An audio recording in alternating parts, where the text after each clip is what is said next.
And without further ado, let's jump on into it. In our first best of 3 in the evening, kicking it off on Hardwire in the bottom left-hand corner of the map, spawning all the way in that bottom left-hand corner. We have a blue Zerg player coming out from the land of Vietnam. He is going to be representing the Juggernauts. 1 point of that Bermuda Triangle. He is MeomaikA. And spawning in the top right-hand corner of opposite alley of Hardwire, we have the Filipino Zerg player himself, also representing the Juggernauts. It is EnDerr. The minute you said that, it got me thinking, wait, did I say Ellie by mistake? Really, right? All good, all good. Yeah. Also, as we are getting a little bit of a pause here, I was about to kind of point out one of the features that we have here on one of our new add-ons. I don't know if you noticed, but mate, we even have like player cams, or like player like where their cameras are located. Oh, yeah, I'm just looking at that in the minimap. Yeah, the red camera thingy for EnDerr and the blue one for MeomaikA. Mm-hmm. Yeah.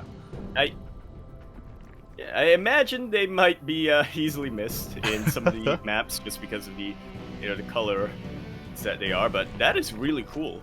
Yeah, that is something that I think a lot of viewers of StarCraft have been requesting for a while, and it wasn't always believed to be possible. Where the players are actually looking at the time, and this isn't quite the same thing as being able to see the players looking at the bottom left of the screen or whatever with their eyes. But it is cool. It's another way of seeing where the player's attention is at a certain point in time. Yeah. I mean, hopefully it's not too distracting. Of course, this is kind of a new feature, and again, it goes to show that ESL are more than willing to implement new features to their broadcasts, and we'll see how they work. This is kind of like a trial run, if you will. So yeah, it's pretty cool. Shout out to I Imagine Nice username. I'm not entirely sure who updated the logos mod, or the add-on, I should say, in game. But to whoever it is, thank you. Yeah. Much obliged. I'm glad you warned me, though, because I did catch myself getting a little bit distracted, like, oh, what are you looking at now? Yeah, oh god. But of course, we are diving into this ZVZ, and so far, nothing too out of the ordinary. Surprisingly, both players did open a patch first. Like, no aggressive pool timings or anything too crazy like that. Yeah, well, they are teammates, as we've mentioned here. They probably have practice against each other, and some of the more crazy styles as well. We call them parts of the Bermuda Triangle for a reason, and that's because these are two of the wildest Zerg players in, I would say, all of StarCraft 2 in general, the competitive scene, let alone in Southeast Asia. Oh yeah, exactly. I mean, these are the best of the best, right? I think we have to agree that when it comes to the Oceanic region, Zerg players aren't anywhere near as dominant. It's really Southeast Asia where they rely, whether it's EnDerr, MeomaikA, or even Demi as well. Of course, Demi didn't make it here to the main event, but we have these two instead. And yo, DreamHack, he's just going for a massive Link Flood. He threw down a Roach Worm behind this as well. No Baneling Nest. That is what's throwing me off here, because I noticed that EnDerr himself is going for defensive Banelings right now. I think he has scouted the Lings coming his way, but I was not expecting MeomaikA to be the aggressor in this particular map. Oh, yeah, exactly. Thankfully, we do have two defensive Banelings, but one of them already gets sniped here. We have 3 Queens as well. Not too much SimCity, but more Banelings are on the way. This Link Flood is going to have a hard time really dealing too much damage with all the Banelings. Oh, but they keep getting baited! The wall doesn't get up in time. The Queens immediately get surrounded. Now the Banelings have finished up, and EnDerr is sort of trying to corral all these Lings into a spot where he can get the maximum splash damage off. But MeomaikA is not making it easy on him. Yeah, exactly. So far, the Lings of MeomaikA honestly haven't really dealt too much damage, but I mean, the Baneling connections haven't been ideal. Finally, 3 drones go down, but only 3 drones here for, in total, 26 Lings. EnDerr has held. But will he be able to hold the follow-up with all these roaches? Yeah, EnDerr, he was droning up a little bit. Yo, he's droning up even more. EnDerr, this is not the play. He's making +1 range right now, but finally he has eyes on all these roaches. He needs a full wall off. He needs spines. Even with all of that, this reaction may just be a little bit too late. Yeah, I think it might absolutely kill him right now. How much energy does he have in the Queens? Soon to be enough for 1 transfuse each. Yeah, exactly. I mean, the Bailey connects with Roaches. The wall is no longer a wall. The Queens are being targeted down one after the other. They don't have enough energy for transfuse. Even if they did, they just barely get one off. But, I mean, there's just no army. And the boys are being pulled, and EnDerr can afford to lose a couple of drones, forced to cancel one of the spines, but one of them will be finishing up here. EnDerr's own Roaches are coming on the way. The spines are somewhat close to finishing up. But I think MeomaikA has dealt enough damage that he can just go back home and drone up at an advantage. Yeah, exactly. So many drones have fallen. Even the Queens were slowly walling across the map as well. It looks like MeomaikA is trying to break on through, but as you said, it looks like with the completion of these spine crawlers, EnDerr is held. And we're in a really interesting place. Because EnDerr, he's lost a lot of drones, but as you were saying, he could afford to lose drones. Yeah, he's behind now when it comes to the worker count, but not by that much. This start base timing of MeomaikA, though, is going to be what's going to put him over the edge. EnDerr needs eyes on this, and he needs to either try to cancel that or get his own third up and running. Yeah, I mean, we have a pretty interesting response here from both of our players. Both of them immediately going into their hives. Their lairs, I should say. MeomaikA is taking 2 additional gases. He could be looking to transition into a Spire, but he's making more Roaches, so he's got options, and ooh, this Ling Scout is going to confirm the timing of the lair. Yeah, very good scout up here from EnDerr.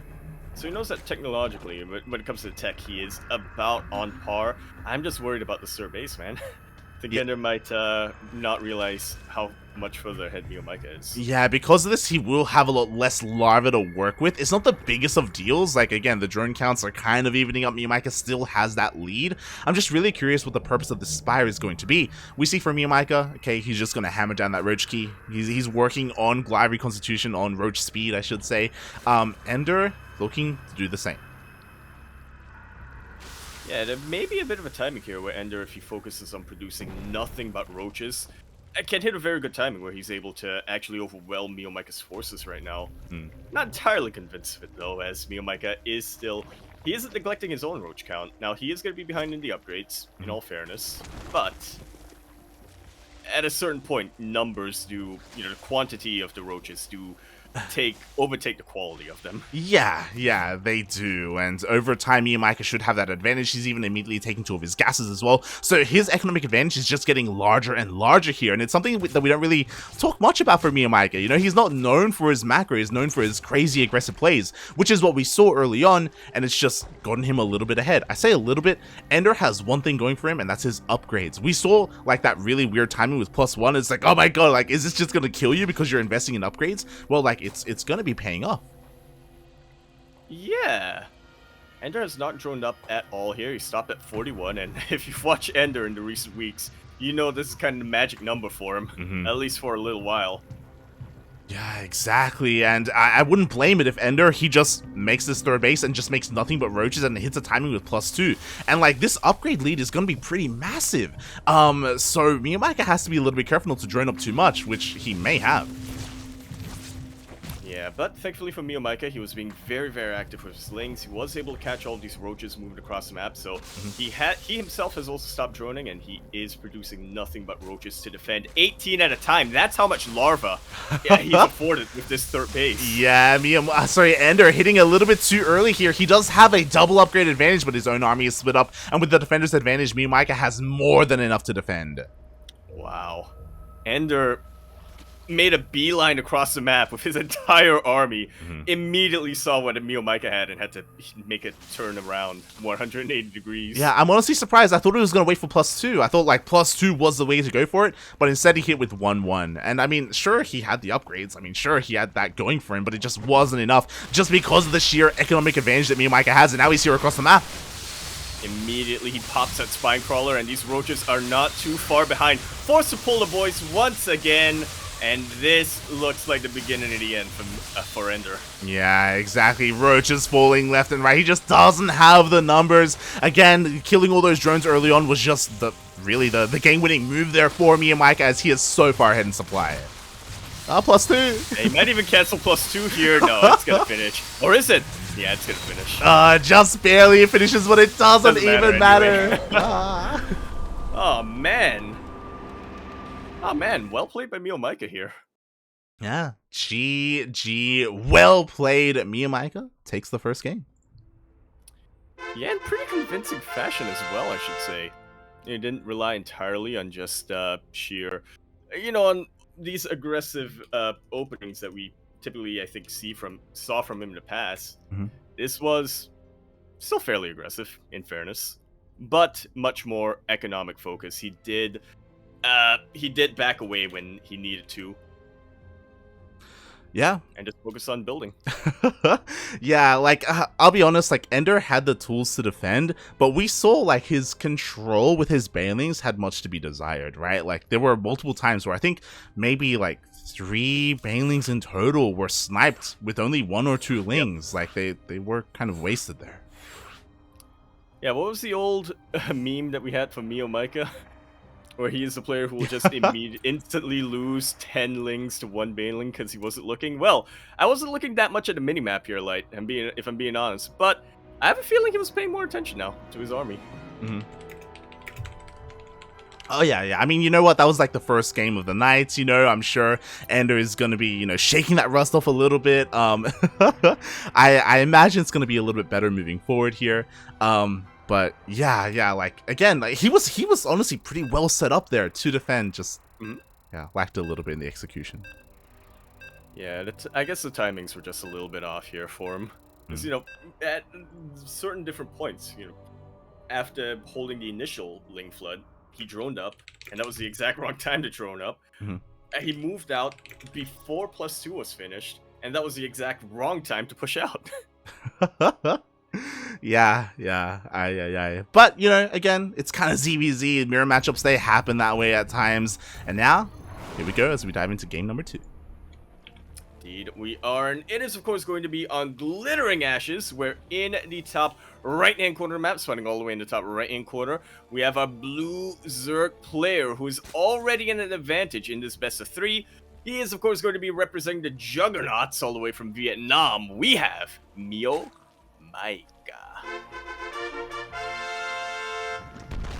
And spawning in the bottom left-hand corner of Glittering Ashes, we have the Filipino Zerg player himself, also representing the Juggernauts. It is EnDerr.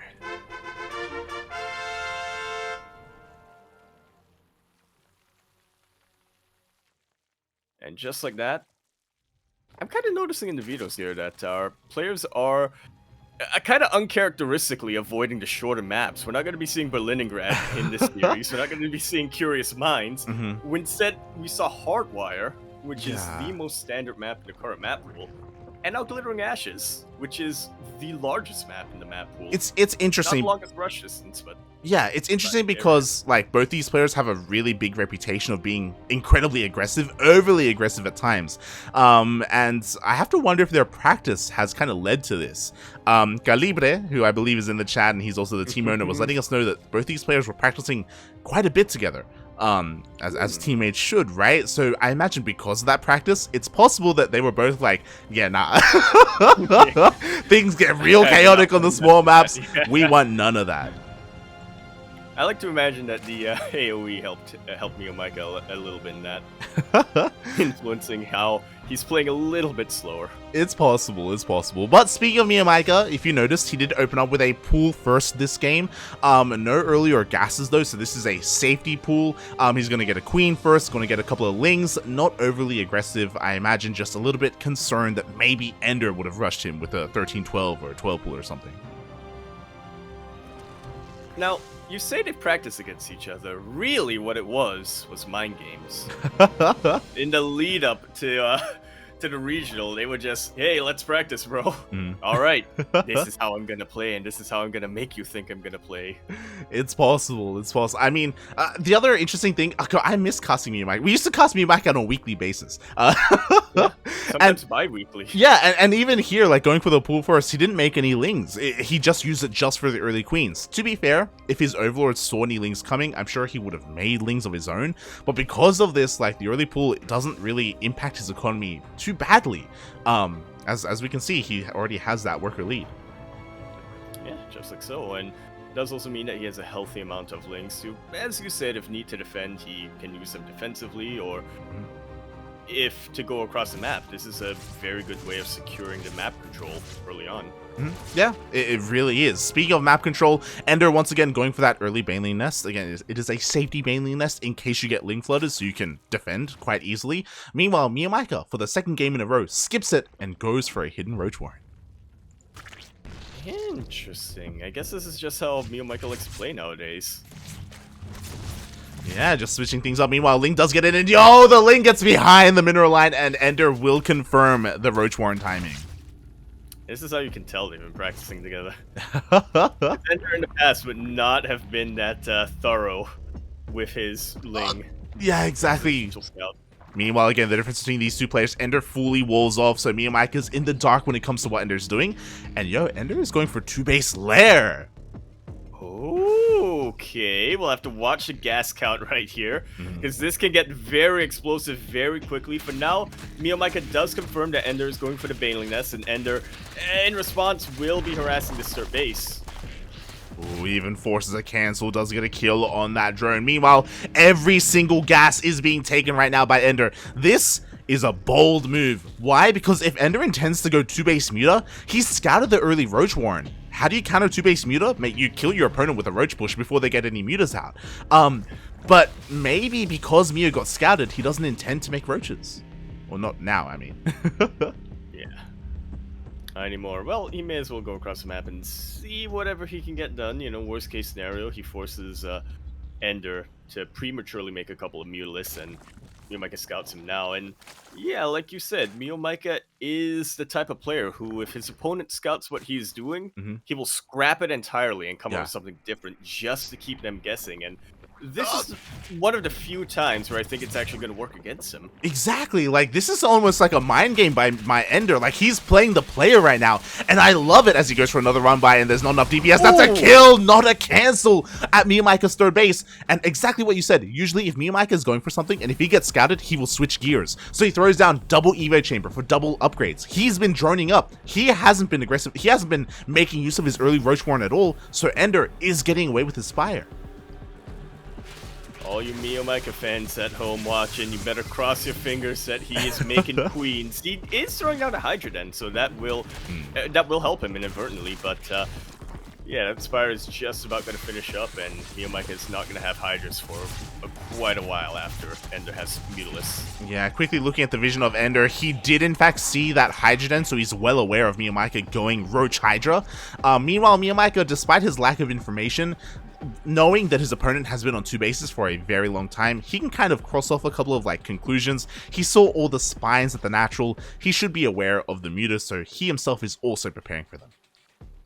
I never thought I'd live to see the daylight where MeomaikA is playing safe. Yeah, I mean, where MeomaikA, you know, he doesn't have perfect map vision. He doesn't really know what his opponent's doing. He just plays it safe. Yeah. He doesn't go for a crazy all-in. I mean, he had a really good read on the fact that it was going to be a Spire. Spores are already done here.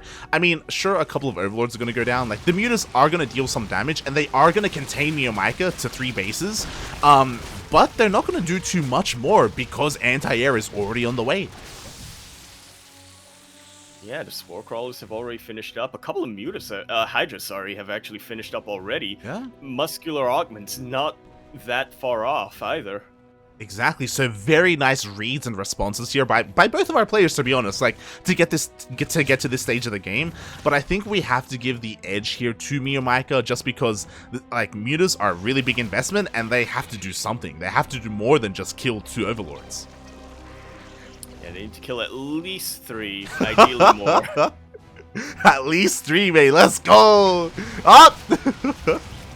And also, in the process of killing the Overlords, you also don't want to be losing any of your Mutas. One of them has already gone down. That's Muscular Augments for you. These Hydralists can chase Mutas for days. Well, at least until the... They can't transfuse! They can't transfuse! The Queens are going down! One of them, a very high energy queen at that, has already fallen. MeomaikA kind of forgetting that new update that prevents queens from transfusing when they're off creep. Mate, it happens so often, aside from like ZVPs, it's so frustrating. Where like your mutas, they just stray off the beaten path, or maybe they're like at the 4th base to defend against Banshees, and suddenly they all die because they can't transfuse. So a nice pick off by EnDerr. Meanwhile, EnDerr, he is doubling down. He's taken all of his gases, and he is not switching gears. He's still making nothing but mutas, and also working on his Ling upgrades as well. Yeah, I like that he's also getting Baneling speed behind all of this. Banelings are, funnily enough, one of the best anti-Hydra units available to Zerg. Oh, yeah. At least one of the best cheap ones. Speaking of, May, Banelings are on the way. Baneling speed is already researched here, so we're going to see a massive run by. There's no side defense, by the way. There's no spines to like help focus down these Banelings, so damage is going to be done. Yeah, there are roaches though, and if split well enough, they can. Oh! But MeomaikA wasn't looking at this position. And just like that, he loses 16 of his drones. EnDerr up 13 workers at the moment. Exactly, mutas, they get a cancel here on the 4th base. MeomaikA, he is all in. He has had enough. He knows that too much damage has been done, and he has to go across the map. But, MeomaikA is actually turning around a little bit here. Also, because of the new update, he turns around to kill the Overseer. Because of the update, MeomaikA was actually looking at his main base at the time. He was paying attention to the mutas, not the run-by. Oh. Yeah, that's definitely unfortunate for him, and also unfortunate that there was a little bit of a pathing issue there. I do agree with you, Light, that if MeomaikA went across the map right now, that'd be nothing that in EnDerr's disposal to contest him. I mean, he's supply capped on top of everything. Yeah. The vast majority of his army supply are in these mutas. And if he kill the base, not much more from there. Exactly, we kill the base, actually. We have a couple of transfuses left in the chamber, and it looks like MeomaikA will just barely keep this hatchery alive, but it is so low from that Baneling run by. Meanwhile, speaking of run-bys, Lings get into the main! And this is that EnDerr I was talking about, Light. That EnDerr who is just everywhere all at once. Attacking with mutas and lings and banelings as well. Doesn't actually get too much damage with this run by, but it does draw basically the entire army of MeomaikA back. Yeah, exactly. Meanwhile, the baneling run-bys don't stop. Is this enough to take down the hatchery? Oh, they connect, and they do get the hatchery. And just like that, MeomaikA is angry. I feel like this might have actually backfired for EnDerr a little bit, because now there's nothing keeping him back at home. Yeah, we have... This army has nothing left to lose. We have 35 roaches and 30 hydras pushing out across the map. Banelings are not ready for this, and even if they were, we have so many roaches to defend. I don't think EnDerr can stop this. Well, we'll see. Oh, the vast majority of those banelings connect with the roaches, and that does barely any damage. Look at how quickly EnDerr's army is evaporating. 2-2 finish up for MeomaikA as well, by the way. GG is called. MeomaikA will be moving on to the decider match. Wow. G.